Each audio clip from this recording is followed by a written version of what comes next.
இப்ப என்ன பண்றாங்க, போயிட்டு டெத்துன்னு சொல்லிட்டு திரும்ப வெளியில மார்ச்சரி போயிட்டு உயிர் இருக்குன்னு கொண்டு வராங்களா? ஆமா, டெத்துன்னு சொல்லி கணக்கு வச்சுட்டாங்க. வெளியே வந்ததுக்கு அப்புறம் ஆஸ்பத்திரி கொண்டு போனதுக்கு உயிரிழந்த திருப்பி உள்ள கொண்டு வராங்க.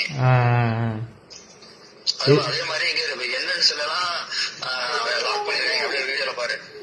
இது மாதிரி எத்தனை பேரு? இந்த மாதிரி 3 பேர் வந்திருக்காங்க. ஐயா செத்து அதை மார்ச்சரியில கொண்டு போயிட்டு யாரும் உள்ளே அளவு கிடையாது. ஆமா ஏதோ ஒன்று பண்றாங்க. இது நடக்கிறதுக்கு முன்னாடி எங்க இருந்தாரு செந்தில் பாலாஜி? அமராவதி ஹாஸ்பிட்டல் இருந்தாரா? ஃபர்ஸ்ட் செந்தில் பாலாஜி எங்க இருந்தாரு? அமராவதி ஹாஸ்பிட்டல் இருந்தாரா? ஆமா ஆமா, அங்க இருந்து தான் வந்தாங்க. கரூருக்குள்ளே வந்து நிறைய ஹாஸ்பிட்டல் இருக்கு. அப்போலோ பெரிய ஹாஸ்பிட்டல் இருக்கு. ஆனா 2 ஹாஸ்பிட்டல் தான் அப்ரோடே கொடுத்துருக்காங்க. ஒன்னு வந்து கரூர் சிஹெச், இன்னொன்னு வந்து அமராவதி ஹாஸ்பிட்டல். அமராவதி ஹாஸ்பிட்டல் பினாமி யாருன்னா செந்தில் பாலாஜி. ஆனா இது சம்பவம் நடக்கிறதுக்கு முன்னாடி அமராவதி ஹாஸ்பிட்டல்ல தான் இருந்தாரு செந்தில் பாலாஜி. ஆமா ஆமா, இருந்திருக்காரு. அந்த ஃபர்ஸ்ட் கேஸ் எப்பதான் வருது.